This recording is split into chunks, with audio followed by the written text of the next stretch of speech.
Boys, thank you for being on the podcast. Yeah. Who would ever think this day would have come? Not me. I mean, Austin didn't like me for the longest time. So. I think it but was then you partner with a guy just like me. So that makes no sense. Meaning we're both very unlikable? Yes. All right. Yes. We're very direct with people. Very. And we have, like, I think our personalities are very, like, people think we're pissed at them when we're like, no, we're just telling you what's up. Yes, Yeah. 100%. 100%, right? So people think, like, and then when they actually meet you and they're like, oh, he's actually a nice guy. Yeah, sometimes. Not always. Are you an Office fan? Yeah, of course. Yeah, so when Dwight spends the day trying to say less words to get through everything, I think it was Dwight, right? It was. Yeah, that's you guys. Yeah, exactly. It's more No, efficient. that was Kevin. Was it Kevin? Oh, it was Kevin. It was Kevin. Yeah. Well, there's just, I always say, like, we don't have enough time. We don't have time to mess around. Like, just tell you what's up and let's move on to the next project. Only way to Got scale. that. Exactly. He showed me your systems right now. I'm tired just looking at them. You know what I mean? Imagine building them. I know, exactly.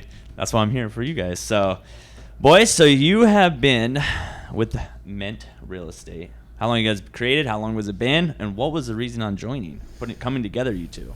So Brian and I ended up coming together just kind of by working in the same field. So Brian was doing acquisitions for a private equity group that actually was based out of this office, and that was 4 years. 4 years ago.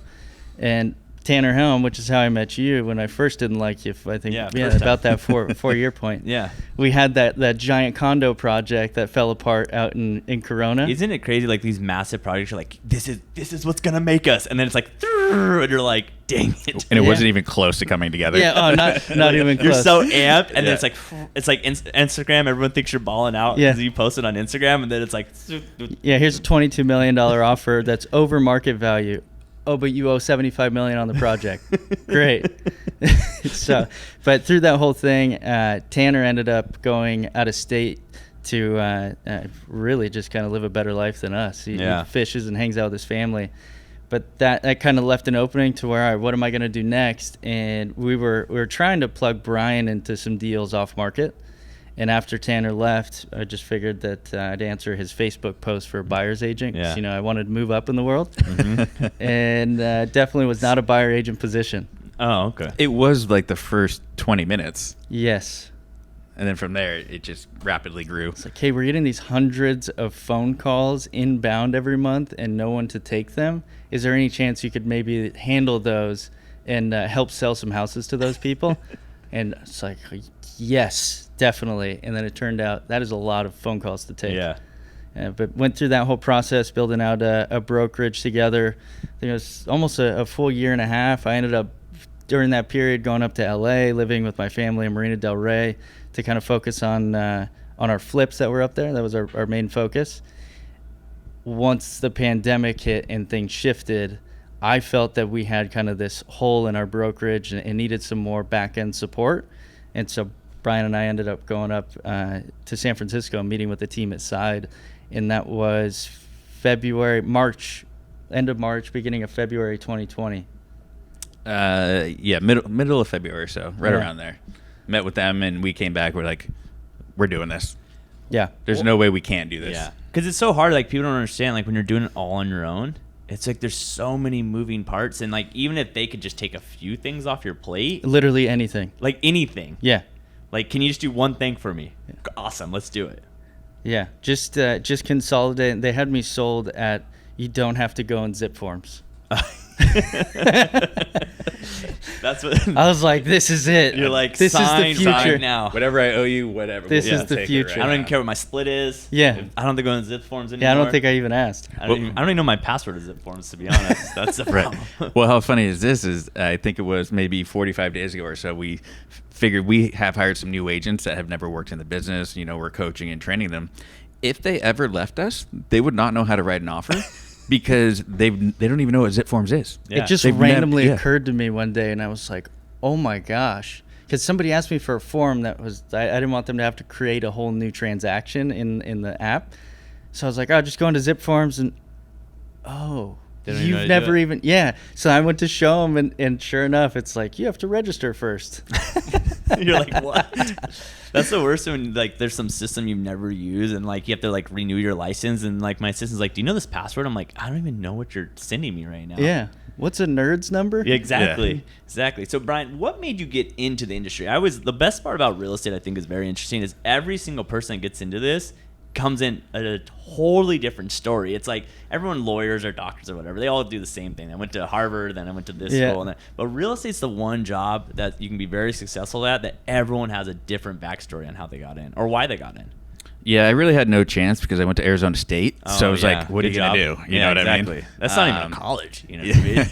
Well, they do have a really good business school there, and I did graduate from there with a degree in real estate. Yeah, thank you. Appreciate that. Hey, hey, it's something I can never say I did. What most people do in 4 took me 5. It's fine. Hey, listen, had a good time doing it. That's just a good time. Yeah, okay? exactly. And I started college at 17, so why not take that extra year? And then, when my dad retired, which was, I believe, my junior year in college, he started getting into just one-off flips, right? Just taking these crazy projects in Laguna Beach, usually had some historical value in them, and then would flip those properties and, do maybe 3, 4 in a year. And got into that. My mom was working at Century 21, gold jacket and all.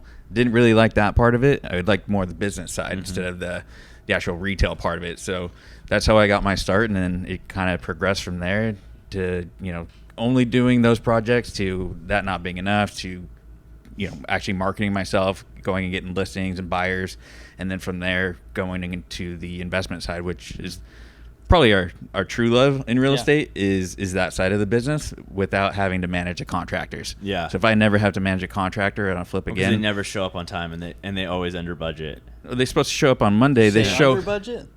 That doesn't exist. I'd like to meet an under budget. No, I mean like they underestimate how much it's going to cost and they always go over budget. Yeah. Right. But you tell them to show up Monday at 8 p.m. They show up in September. Exactly. Right. And you can't manage and control it. It's the worst part of the bad business because it is September. So we got some projects hitting the board there. Yeah, we finally made it. Exactly. That was like the one thing that people like. It goes back to like the problems that people don't think you have, or because they don't know, and they're like, "Oh, you guys are crushing it. You're flipping all these houses, but you're not. You don't. It's like our new build project. It's like we would have drywall people show up on Monday, then Tuesday they'd be like, "I want $10 more an hour. I'm not showing up on Wednesday," and then you're like, "Do we pay them? Like, we have to pay them," and then you're just cutting down more and more costs and. It's just crazy that people just don't realize the headaches that are in certain things. And that's not even just in the flip side of the business. I feel like a lot of people just have this perception of like, oh man, they're killing it, of all these different teams. I don't care if it's the It's called Instagram. I know, right? You know about that whole thing. Like people think I'm on $1 Million Listing. You know what I mean? I'm selling $300 condos. As a production assistant? Exactly.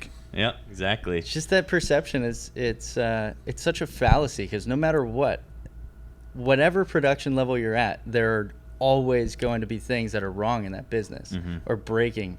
And you figure you go into a shift in the market, and then there's another challenge that comes with it. Yeah, I think that's going to be very interesting when, if that I don't know if we'll ever see like what we had before. We never knew. I love how everyone's calling it crash now, but no one called it before, and now everyone thinks they're the genius of what's going to happen.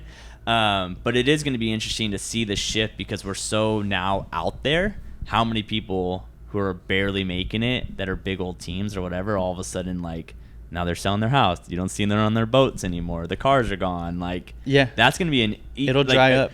That's a crazy transition that in 2008, 9, and 10, we weren't so out there that what's going to be like if it happens again. It's going to be an interesting shift that we'll see what people, I think a lot of people will go ghost online. Yeah. I think a lot of people's Instagrams will be like no more posts. Yeah, well, you're going to have a lot of people that are even if they are making a good living, and if they have, you figure we're building our team. If we were to build our team and something happened in the market and it really just crushed a bunch of people, and we're unfortunate to be a part of that. We don't post all that much on social anyway, but you got to make sure that you are open with everything that's a part of that process of whether it's a win or a failure. I think that's what's mostly missing from our industry. I think Adrian Hernandez, I haven't chatted with him in a while, but he did a great video the other day where he flipped a property, and what he did is he held the check up to the camera, and it was for $500,000 or something. And while people can do that anytime they want, he lost about $120,000 on that deal. The $500K was the equity that he got back, and he got his ass kicked. And he actually told everybody that that's what happened. I didn't see that. That's awesome. It was open, honest. He's like, yeah, here's $500,000. You think that's cool? It's not. Yeah. I think that's the Good for thing him. that's like kind of hard, because like it's like you want to be so real, but then you're so worried, like, are people not going to want to work with me because of this, or is that going to cost me deals down the road? Or it's like you want to be real, but then it like the thing in the back of your head like goes like people are like, you're so real, you and probably sure? the same thing about you, like you're so real, but it's like I wish I could even be more real. Yeah, think Like, about the things that I'm not saying. there's way more out there. Like right now, I'm trying to recruit, so like I've wanted to post so mad. Like the worst part about being in real estate is dealing with real estate agents. I'm like, if I'm trying to recruit agents, I probably should not put that out Yeah, there. but think about it on the flip side. If that's what you're saying, then you're going to, hopefully the attraction thing there is you're not attracting realtors. You're attracting business-minded people or salespeople that are trying to make that shift into real estate.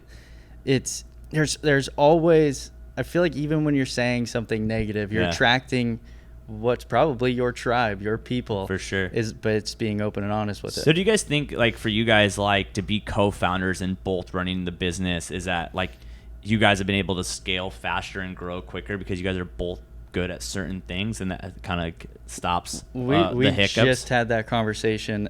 Well, we talked about it a lot at Reunite. Yeah, we did. A lot of people were asking us questions like how it works, and why don't you touch on like rocket fuel, because that's been a huge thing for us recently. So my whole thought process, like, in the beginning, think about it. How many teams are led by an individual agent that have far exceeded what we've done? 100%. So we could do it on our own, but at this point, I think where it's going to benefit us most, and where we've seen it lately, is as we do these big, like we just onboarded 9 agents over the last month. So all of them were hired in the same week. Contracts went out same few days.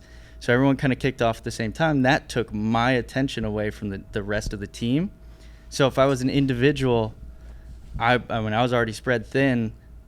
Brian's there to make sure that there's no gap, that the rest of the team doesn't feel like, all right, now that you're getting new people on, that we're kind of going to lose the attention that's been helping. So it's, at this point, our whole thing of rocket fuel, if we are both delineating what our roles are and making sure that we're sticking to that, stay in our lane, I think we can grow way faster than if it were just one of us running this. Did at any point, because I've heard this, a lot of people, some agents in Riverside, that like they're so worried about being in someone else's shadow. Did you guys ever have that thought in your mind where, like, before you came together as co-founders, like the power pull between each other? Nope. I think I know where he's going. I'm going first. All right. I'm going first. So for months, not even for months. If this is an awkward question, we can pass. No, on. this is great. Because one of the things when you own a business, everyone tends to look at it like the whole perception thing. People being like, oh, that team's killing it. Those people are killing it. Like, there's always stuff that's going on the back end that's not perfect. But one of the things that cracks me up that I lean into because I find it helpful is people look at Brian as the owner, and they have legitimately, the joke is that I'm the manager. So they don't. It's not a joke. Yeah. So there, for a long time, there were some agents that would come to me and basically like it's almost like I was mom and they were asking for permission for something, but then dad's big old no over there. But then they would No. ask me, "Do you think Brian will approve of it? Should I go into Brian's office?" I'm like, "Why are you asking me?" Like, so I'm the manager. And we've kept that dynamic. Yeah. And while maybe I'm looked at more as the owner, I'm also the janitor, right? Yeah. I'm still out there cleaning up the office, picking everything up, making sure that all the little details are where they need to be as well, which, if you look at the design of our office, 90% of that's Austin, right? Yeah. Like making this place feel like something that somebody wants to come here for. But it is a very funny dynamic that just naturally formed, and we can't go back and figure out why it did turn into it, but it's actually kind of worked into our advantage. The only a thing I little. can think is because like the new, call it a cohort of agents that came on, I didn't even realize it was this drastic that 4 of them didn't have his phone number. Legitimately had never talked to Brian before That's signing hilarious. on, because our process is usually like they'll go through a series of interviews with our admin, then I talk with them, then someone on the team talks with them. If we all give the thumbs up, then they go over to Katie at Side, and then they kind of go through what Side offers, and so Brian was kind of taken out of that process, so he then becomes the big scary guy in the office where they ask for permission. She's like, Dad's here. Yeah. We all gotta Dad's in the office Yeah. today. But that's the craziest thing too, because it's like something like after seeing you guys up in Napa, like even I was like, man, maybe I need a co-founder. Yeah. But then going out and trying to find that person that's kind of the opposite of me. That's like the goal we're looking for now, because it's like, why would I hire? I don't want another me. 'Cause But that being doesn't willing make sense. to give up a piece, it's a whole thing of, and I think it probably even is similar when agents ask about splits. Mhm. They're like, well, I'm getting 90% where I'm at now. Yeah. It's like, all right, great. So you're going to grow to maybe do 6 transactions a year. There's a piece of us as entrepreneurs where our brains are broken most times, and like we want to keep the Yeah. thing that we built. You got to give pieces to the people that are going to help you grow. Yeah. Well, I think the crazy thing is, like, even when I was in Napa, like, there were some people up there that didn't have an assistant. And, like, Yeah. the whole time, they were literally taking calls and trying to write offers and doing this and doing that. And I'm like, well, that's why you're, like, wanting to blow your brains out. I'm Right. like, we just opened 3 escrows today. Like, I don't even know. Did like, you watch the panel I moderated? Yeah, I did. I don't remember her name. The woman that was sitting in the center on stage with us, I had a conversation before starting the panel, and just asking everybody like, okay, so what is your? Because the whole thing was why are you building a team? All 3 of those people had recently started a team. She's been selling over $40 million a year in real estate for years, like for at least 5 or 6 years, and she didn't have support staff. That's crazy. I'm like, so how? When do you like do things outside of real estate? Yeah. And I'm one to talk. I don't do much outside of this, but she's like, yeah, I work about 70 hours a week, and I've worked that way forever. Really? That's insane to me. Like, and then like, but the funny thing is that, so going back to like Keep, like so many people are like, well, how much do you pay? How much does it cost? How much? I'm like, who cares? Yeah. Like, who cares? What is it going to do? What is it gonna? How much freedom? Even if you don't make any more money, how Get much time. more freedom and time you're gonna have in your mind? Yeah, that's been the number one thing for us is time, right? He's got 2 Lately. Yeah, there's 2 baby girls at home, right? A 4-year-old and Andy's 7 months, and I'm expecting my first kid in November. Congratulations, man. Thanks. And I feel bad for the kid, but continue. I agreed. But we have 30 listing signs in the ground at all times. Can you imagine how much my phone was ringing? Oh, I bet. Used to Yeah. at the Yeah. Yeah, it used to, right? And then now that's transitioned to, okay, now I got an assistant, and then she would take the calls. If it was an agent, I would handle it. If it, buyer didn't have an agent, I'd send it to Austin to handle, right? And just dividing and conquering.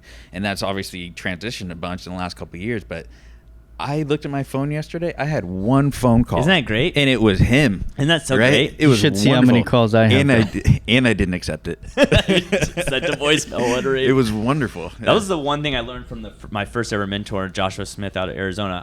I hung out with him, and he runs a big old brokerage. And he goes, I sat with him all day. He took no calls. He took 1 call from his wife. Wait, he's the one that does like the whole open house thing. and- Yeah. All right. Yeah. So he was like, guy, whatever I learned, I took his mastermind, whatever. He owns Perfect Storm, the website, owns the coaching program, owns a big old brokerage, and everything. He goes, you know how many people have my cell phone number? 1 person. He goes, and that's off the president of the company. And then he goes, and she will not call me, and she'll send me an email. And I was like, Right.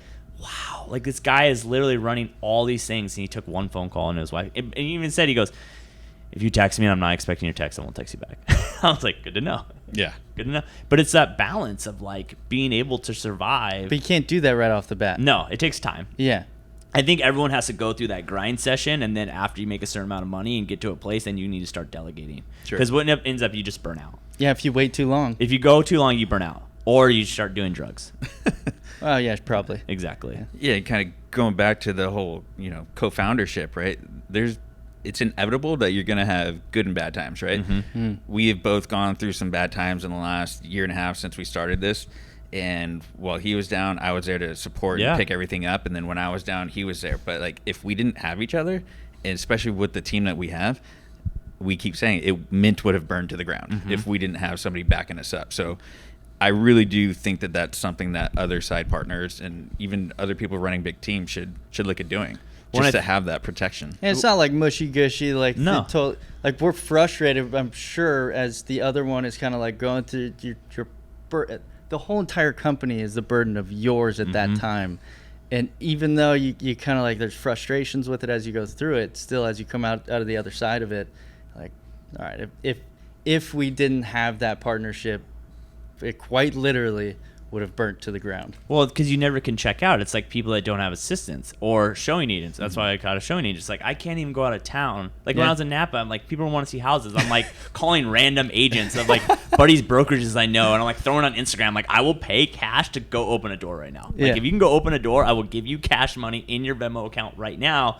And it's just like, okay, we're at that. You should have let us know. Our whole team was here. I'm just slinging out $50, and the worst is like when like nothing happens, and then like or they don't show up, and I've already Venmoed the money. I'm like, oh, damn it! Like, but that's the point. It's like you have no life. It's like agents that call and text me at 10 o'clock at night. Like, what are you doing? Have a life for 1 second. Yeah. That's why I have. Or two they phones. have kids. Maybe they're texting you after they go down. Oh, at least email me then. Or they forgot to schedule the appointment 48 hours ago and just right? remembered, and it's for 9 a.m. the next morning, right? Like, it's just, if you have I've an never assistant. done that. So have you guys always been, obviously Austin was kind of showing me your back end and like how fast you're growing and things like that. Have you guys always been like heavy? Like every team kind of has like their MO. If it's not like door knocking and cold calling, if it's online leads, have you guys always been like, we're going to spend money to get leads in here? Or have you guys just transitioned to that over time? No, our whole thing is this business overall, and really learning at a painfully fast rate at our old brokerage with the flips and kind of like having all of the inbound calls. It's so inefficient. Yeah. And it's impossible to manage agents. I don't understand how some of these teams are able to have everyone cold call and not have a high attrition rate on the team.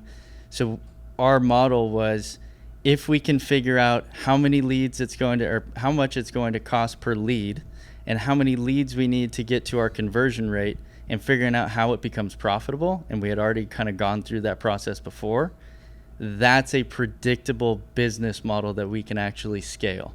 Then it just takes staff and systems to make sure that we're keeping everyone accountable. Yeah. Are you guys both number guys? Nope. You're not? That's me. Okay. See, I need a numbers guy. Yeah. Yeah. Yeah, see, so you're not the same. Well, other than that. Yeah. Yeah, like I think of this business as a huge equation, right? Spend this amount of money to get this many leads, to generate this many opportunities at this price point, to feed everybody on the team. And so they're out closing deals, converting, they're making money, it makes us money, and then just scaling from there, right? Which is what he's been phenomenal at these last couple months, is interviewing, getting people to actually reach out, Yeah. and then they come in here like, wow, this isn't like What's a real the catch? estate company. Yeah, they really say that all the time. And I think the person you interviewed last week said, this isn't a real estate brokerage. Yeah. I think this is a brokerage. that's the weird thing too, is that like everyone thinks it's like the same thing, like Remax or Century 21 or that mom and pop shop. It's like, No balloons here. yeah, no balloons. But it's like when you come into a real like business owner's office, it's not a brokerage. Like you have to realize that the game has completely changed in the last few years. Thinking of all the, I was thinking of this as we were kind of working on the office as much as we have been over the last couple of months. All of the other people that have more of like an actual planned out business model for their brokerage, their offices don't tend to be as nice. Yeah. Because you don't have to have the flashy bells and whistles to attract people. It's like, look, it's comfortable, come in and work. You're going to make money here, or you're going to make money at whatever. Because even at like the Remax, the Keller, there are teams that are modeled properly within those. Yeah. To where you're actually going to get the support that you need to grow, even as a brand new agent. Well, and it's like too, it's like the whole thing, like you don't need your own office. Trust me, No. you're never going to be here anyways. You shouldn't be in the office anyways. Just don't tell our agents that. Yeah. We like everybody in the office as much as possible. Well, the culture is so hard to build. Being Culture virtual. is so hard, and that's like, we've gone through so many waves of teams, and like that's always been the thing, is like every time the culture gets messed up and not having kind of that other person, because like, like you said, like when you don't have that other co-founder and you're doing all these deals, and then you're like, no one does like keep the culture going, then the culture goes away, or they act like you're not care. It's like, no, I'm still I'm trying to do deals. Like, yeah, absolutely. Well, because you're always, when you're running a team or you're running a brokerage, and honestly, they can be very similar and similar pain points. If you don't have the back end support as a team, it's going to feel like you own a brokerage. but as far as like the systems and everything that it takes to kind of stay on track and make sure that you're not, I don't even know how to put it, but make sure that you're not spending your time like a new agent does, or even a traditional agent where everything's a roller coaster. Mm-hmm. That's where we kind of get obsessed with the systems and getting stuff like Sisu to help track numbers and sync all that stuff. If we aren't having to focus as much on having the inbound business come through, then we can spend the time consistently with the team. So that's something that like I can build a system halfway decent if it's like a Wix website where you just drag and drop and it looks pretty. But the stuff that like Brian will build, or even like the Excel models of our commission structures, we simplified all that. But like I still have no idea how to pull the cells and put them together. So having that to where I can focus on the team and then vice versa, it's so critical. I sent him Excel 101 training that I bought, and he still won't open it. He's like, hey, listen, that's your job. Yep. I have mine. Exactly. Let's not cross over. He sent it to me. I was like, that's awesome. Yeah, and good to know. And then I was like, when does it expire? A couple of years? Yeah, probably not. I'm going to slide that to the junk file. Yeah. That's what Fiverr's for. Yeah, exactly. And, like having our or our agents, or we don't call them showing assistants, but like having them go out and show properties instead of us having to spend 2 hours in the car that day, I can be at my desk, creating more business relationships, bringing in more referrals. Like we don't pay for every single one of our leads. We get a ton of referrals from agents and clients, and building out a system for that to come in on a regular basis to then feed them more is ideally what we're looking to do. Because if we make every agent on our team successful, we will be successful. Yeah. I think a lot of people that underestimate teams is that their team leads or co-founders, whatever, or founders, like they have so many relationships that you're just going to get more. Even if just photographer, home inspector, like you're giving them. You should get more. That's not always, because I've been on teams where I'm sitting there like, why am I here? Well, then, but then that's not a legitimate. I agree. Then that's just people hanging out. Yeah. Under the same culture team. Was cool though. Yeah. Oh, that's good. But that's what I'm saying. I wonder who you're talking about. But so that's the thing, is that like the people up top have so many relationships. It's like you can make a call and get something done so quick that if they were an only agent, there's never that would happen. Yes. I think me and my brother, that was the reason why we stopped working together. He said something one day, and I was like, the only reason that person picks up your call is because you're my brother. I hope you know that. Yes. Your 6 deals a year would not get them to call you back. The inspector, like you're saying, it's literally just our vendors. Like we're so passionate about making sure that we take care of them as much as they take care of us. Having it to where, like I just had, we just opened an escrow with 2 of our brand new agents on Monday. And the buyer, while we're negotiating it over the weekend, they're like, hey, do you think we can kick the can down the road for an acceptance on Tuesday? I was like, all right, you got me. Like, I'm curious why. Well, I don't think we're going to be able to get an inspector until probably Friday. I was like, no, I actually have the inspector already scheduled for Tuesday at 9 a.m. So if we get an acceptance tomorrow, then I was going to tell you that we have them available. And they're like, how'd you get them so quick? Well, it's hard to explain. Yeah. I give them so much business, they pick up my call. Yeah. It's wonderful. It is a great feeling. Stop using different people for every different transaction. Why it makes no agents sense. do that? Just stick with the same people. Yeah. Especially if they do right by you. If they do good, it's like an escrow company called me the other day, and they're like, we should be getting your listings. I'm like, why? Like, my other people take great care of me. Yeah. You calling me and asking for my business is not. He goes, well, we have a podcast. I go, you're calling the wrong guy. I have my own podcast too. I go, you're literally calling the wrong guy. I promise. Do you have a website too? I have. Wow. LinkedIn. Wow. I'm like, you want me on on your podcast because more people watch my podcast than watch your podcast. So it's actually benefiting you. So I was like, you're calling the wrong guy. Right? Maybe you could get a piece of the escrow fees there and credit it back to the. That's the what buyers. Yeah. I don't understand why agents flop around when it's like a squirrel, man. Everyone's just distracted. Whatever the new shiny thing is, new American lender coming up to them that's like, you're going to be on every single thing that we mail them for the next 10 years. No one's going to open it anyway. No. I have a closed all policy. A title rep came in the other day and I was like, I will never work with you. Even if I don't like my guy. He's like, why? Get him off without calling. You don't come in here without asking. Yeah. And he goes, I say you're done. Sorry. Go away. Yeah. And I'll never do business with him again. Thanks for coming in. Yeah, thanks for coming in. The last time you come in. So when are we going to do a surprise visit to his office? Oh, well, you guys can come in. Okay, good. Yeah, you guys can come We in. have You're not nothing, a vendor. Yeah, we have nothing to sell. Yeah. Unless you're trying to recruit me to Mint, but I don't think, I don't think that's We can't afford you. So what is the goal for you guys? Obviously, you guys just Not to hired- sell houses. Me too. Yeah. Me too. So are you guys currently still in production right now? Or just like whatever comes your way? Are you taking any like online leads, or you're just literally managing the team and then referrals or whatever business comes in, you'll take it? There's 7,000, maybe 8,000 leads in our CRM right now. Of that, I have 5. Okay. My wife, worst client I have. My brother-in-law's girlfriend, and then 3 referrals that we received while we were in Napa. Mhm. That's it. And honestly, we're trying to leverage those into what we're calling bonus appointments, right? If everybody's in their CRM tracking what they're supposed to be doing, converting, instead of like, here's an extra opportunity, it's like, no, here's like, what would we call it? Yeah, the bonus point, literally, here is a client. Here is a showing. Here's a consult to showing whatever it is. You're going at 10 a.m. tomorrow. Yeah, slam dunk. And those Yeah. tend to be 7 figures. Yeah. Oh, you're not available at 10 a.m. Okay. You're going at 10 a.m. tomorrow. Yeah, this is happening. We've already set up the appointment for you. You know, they want to see this $1.5 million house in Irvine, and just do a good job. They're now your client. Does it think it helps you guys because of the price point you're in? Because that's like always. No. No. No, so Brian's more so talking about like the people that we have in our CRM, and mine's different from his. We wanted to get Brian out of production faster because we want to have it to where Brian's almost entirely focused on just managing our systems and keeping everything kind of clean, because it gets messy. Gets out of quick. whack real Yeah, quick. real Yeah, quick. and business development, And which I business- love. Yeah. Exactly. That's my favorite part. Mm-hmm. If Relationships. you keep your eye off of it for a second, all of a sudden those things get backed up.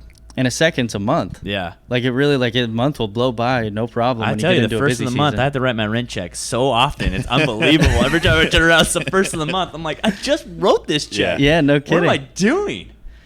And so my CRM, I have a ton of people in there. I think I have like 1,700 people in my CRM. But what I tend to do is our whole thing here is with our team members, making sure that whoever's showing up and putting in the work, whether they're doing it well or they're not, everyone's kind of learning, especially if they're a newer agent.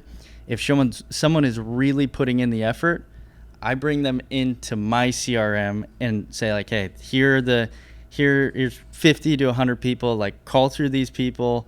Kind of the whole thing of what you're saying, Yeah. like you can say that you work with me. They've been seeing my content for a year to 5 years, and that kind of gets them into production a little bit quicker. And then I work with them alongside them through the transaction. So I use my CRM almost like a learning tool. So I'll stay in production probably consistently, but not with my clients. Yeah. I would like to not be the point for very much longer at all. Yeah. Yeah, ideally by end of 2022, like we don't sell another house. Like we love doing listings. We're not solo selling anything. Correct. Yeah, 'cause we will forever be like taking on the listings and have the staff to make sure that that's a true process. But yeah, as far as with buyers, yeah, we're pretty much working with there's relationships. Yeah, and exactly. Really nice relationships that we've had. They're typically referrals, or even higher price points, which maybe the newer agents aren't accustomed to working with Or yet. comfortable. Yeah. It is scary. Well, because you can't. Oh, yeah. You can't put a brand new agent with somebody that's bought 20 houses before. They can see right through it. Yeah. Right. They want a little bit more experience attached to it. Right. Where Austin will typically step in there and help along the entire process and answer those questions, but also doing it with the other agent attached, so they're learning during the escrow instead of. You can teach an escrow all you want, but until you you're in actually one, experience it, you have It's no so idea overwhelming what to do. teach it. Like to just drop a book in front of them and like flip that thing Go open. step by step by It's step. like that big Xerox book Yeah. where Yeah. to learn the printer. Well, 90% of that is the actual escrow officer doing Yeah. the work anyway. Yeah. And then the other 9% is the TC. Yeah. Do the 1% that you have to do in order to create the value, make sure your client's getting, the most value possible, and you'll be good. They'll be stoked with you and then send you referrals for life. Yeah, I think that, and then do you feel like sometimes in the industry it sucks with our job is that we're the face of transactions, so even when something goes wrong that's not our fault, obviously it falls back on us. And I always laugh. I'm like, why can't it go wrong in the beginning? It always goes wrong at the Right. end, and it's like the last taste in that client's mouth, and you're like, yeah, I know I got you like all these great things, and then like we closed like 2 weeks late because the other buyer's agent lender sucked. Like, you still want to write me a 5-star review? Like, yeah, you got to ask for the review sooner in the process. Yeah. Just ask while they're searching. Yeah. Yeah. It's inevitable that we are. If you can manage the relationship and the expectation of any, call it the consumer at large, like a buyer, seller, investor, whoever it is, if you open escrow with somebody, whether it's a buyer or a seller, and you tell them that like, oh man, we got a great offer, the terms are easy, even if there are no conditions inside of that contract, I always tell them, this is likely going to look like it will fall apart 7 times during this process. Now, you're not going to know probably 6 of those times, but 1 might squeak through, and you're not going to find out about it as just a problem. I'll bring you a solution with it, or at least an option. Yeah. But just know that like it's not. I'm having to quarterback everybody, so we'll bring it to you. But the biggest thing is setting the expectation up front. No matter what, though, you're gonna have a few of them where you just get The worst is when they're already like packed up. That's the worst. Or, like when they're packed up, moved out. Yeah, I had that one. And you're just like, happened. wait, you already moved? Yeah, and they don't tell you. They tell you. They ask you every question before that. But like, yo, we got a rental and we're actually already out of the house. So when we're closing, I'm like, what? We still have 2 more weeks left of escrow. We haven't even removed contingencies. I know. Yet. Like, we still have a client call me today. He's like, can I start packing? I'm like, we've been in escrow for less than a week. Like, no. And you asked for $50K in repairs. Exactly. But we're nowhere close. That's our fault, right? Yeah. Like if they're doing that stuff, if they're leaving before, unless they truly just are not listening, it's our job to make sure that we educate them and they understand enough to where they don't get themselves in trouble like that. Yeah. It's like when someone goes and works with a random lender that's not like our preferred lender, and then you come the day of closing and like they accidentally miss a car payment and totally just because like they change banks, and you're like, man, I mean, you should have. If you're working with our guy, they would have sat down and said, hey, is your auto payment on all of these? Have you recently changed what bank you're working with? Like going through that to make sure that it's on their mind through that process. Yeah. So what's the main goal of Mint? Like, are you guys trying to be like a Brett Jennings with a mega team? Or are you guys trying to get 25 solid agents all over the Southern California? Like, what's the goal looking for you guys? And where do you guys think, I'm not going to say like where you guys going to be on 5 years, but like what is the goal and what are you guys pushing towards? I'd say Brett Jennings probably has the most solid model of what we would. I mean, he was the first person that we really connected with when we were at Such Side. a nice guy, too. Yeah. Such a nice and dude. It's open crazy. book, too. It is crazy how nice of a guy he is. Yeah. Oh, total open book. And I love the whole thought of, because no matter what, if you give people the tools, you got to go out and actually build and implement with them. So even though he's sharing it, 99.9% of the people sitting there listening to what he's sharing, the absolute gold, are never going to implement it. Well, some people just don't have the ability. Yeah. Like, let's be honest. Some people, like, he is a special human being. Like, not everyone can be at that level. And that's okay. You just got to figure out what level you want to be at. Not every agent can do 40 deals a year. And he's not an overnight success. No. Like, if you sit and talk to him, he's gone through the struggle. He's had his own brokerages. He's been the boutique. He's been the team. And going through that whole learning experience, we love sitting and talking with Brett. And Anthony Margulis has been incredibly helpful as well. Where they talk through the things of like, I had that limiting mindset too. And this is kind of, here are some examples of how that's broken. Like not even just my team thinking of like them speaking with us. It's not just looking at their team. They're like, look at these 3 teams. Like those are the ones that help me break my mold. So for us, I think we'd ultimately like to kind of get to the real estate experts level. But it's not just to have a huge team and for the vanity of it. He has a true process in every single space. Like as an agent comes in, the apprentice, almost like an apprenticeship, having it to where there are different kind of groups within the company to where you keep graduating to the next level. I love that. Let's not forget about Deanna Whip as well. Oh yeah, she's been so insightful, so helpful for us, and she's doing something completely different than everyone else at Side is doing, right? Where she's taking on other partner agents with extended offerings and saying, this is your brand powered by Bayside, and she's crushing it. This is where we try and recruit you now. Okay. Yeah. But that's the thing I love about Side is there's so many different ways to do it. And everyone is an open book, like talking to Brett and like thinking like this guy is going to do $1 billion this year. 1.2, I think. 1.2 billion. 1.4. Is that what he's bumped up now?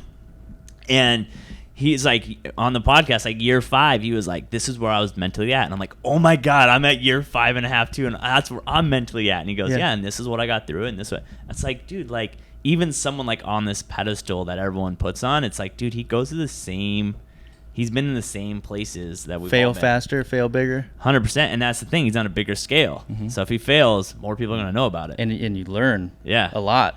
That's like when the new agents, I'm like, dude, like no one even pays attention to you. Like, don't even worry about it. Well, like how many times did he plateau and then finally broke through, right? Where he thought he couldn't get any bigger, couldn't sell anymore. And then, you know, it was maybe hiring that 3 admin to help out, hiring those buyer's agents, hiring, you know, or switching from kind of what we're doing right now, where you've got the team model and the brokerage model at the same time. He's done it. He's just been through the pain, and now you see him kind of. It's not like he's slowing down at all by any means, but he's more relaxed about it and is open and helping others along that journey. Has been really cool, insightful, and you know, we will call him on a weekly basis if he allows us. Well, and that's the thing. I think so many people are like, sooner or later you have to spend money to grow. Like you will max out. Employees are expensive, and they're expensive.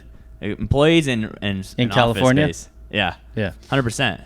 They are expensive. My assistant lives in Tennessee, and it's still expensive because I got to pay Tennessee bills. All of a sudden, like, right. Yeah, some random bill will come to us. I go, what is this even for? It's like, I don't know. You have to pay it. I'm like, okay. And I don't know if we answered the question yet, but by the end of the year, we're hoping to be at 50 agents total, brokerage and team combined, and then from there, it's growing into different marketplaces, right, in Southern California. Yeah, because you guys are all over the place. Yeah, we're in 4 counties at the moment. So do you guys have an idea where you want to, like, are you guys going to open up another office somewhere else?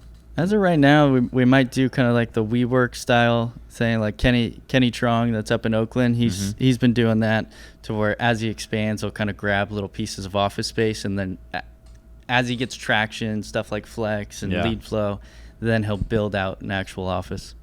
So we might do that, but we were saying Riverside, then at San Diego. We're kind of building those one and the same, and then we'll kind of push into LA. LA is such a different beast. I know, everyone's like so funny when they're like, why don't you just move to LA? I'm like, bro, that's a different beast. Like, it's out of control. It's I don't even know. I'm like, those are not like I don't know if I could fit in. It's very different. Like we think we have submarkets here. The submarkets there are so drastically different from one another, to where like you can have a $4 or $5 million little enclave of homes with a gate, and then the next street over is like a stadium. And here, if you were right next to something like that, you're not going to have luxury homes. It's just that one was built before the other. So like the zoning, everything up there is so different.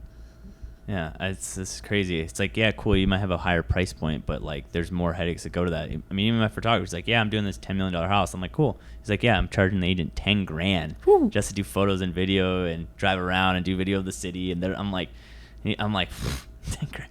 Give me my $400. You know what I mean? 10 grand. I was like, man, you're not raising your prices on me, right? In the wrong business. Yeah, exactly. So, well, boys, I really appreciate your time. Yeah, thank you. I definitely think moving forward, I see big things out of you guys. It's awesome to see young guys, you know, changing the game, and I think that like that's what gets me excited. Like the change. Yeah. Like what's new? What's the next new thing that's going on? And then seeing how everyone does it a different way and being so open about it. It's funny when, you know, where I'm from, the average agent's like 60, and like it's like, girl, you do 12 deals a year. Like you don't need to keep your secrets to your chest. Like you're right. Like I don't want any of that over there anyways. So. Well, they already drop their secrets on your doorstep every month anyway. That's true. Well, I live in an apartment, so I don't get those things. No door knocking. Yeah, no more door knocking. Rent-for-zone. Listen, that's why I live in a gated community apartment. If someone's knocking on my door, we have an issue. Yeah. I don't even open it. So, well, boys, appreciate your time. And we are off to Dana Point now, right? Yep. Go check out a flip one of our agents. Hey, Des, do you have his contract? You got to sign it right now. Oh, listen, we're going to Mint. You're You're losing 5% for every 5%. minute. I do have a Riverside office for you guys already. So Perfect. Look at, you don't even have to build an office. Shared I already have space. a shared space. So, well, boys, appreciate your time. Thanks, Adam. All right, later, guys.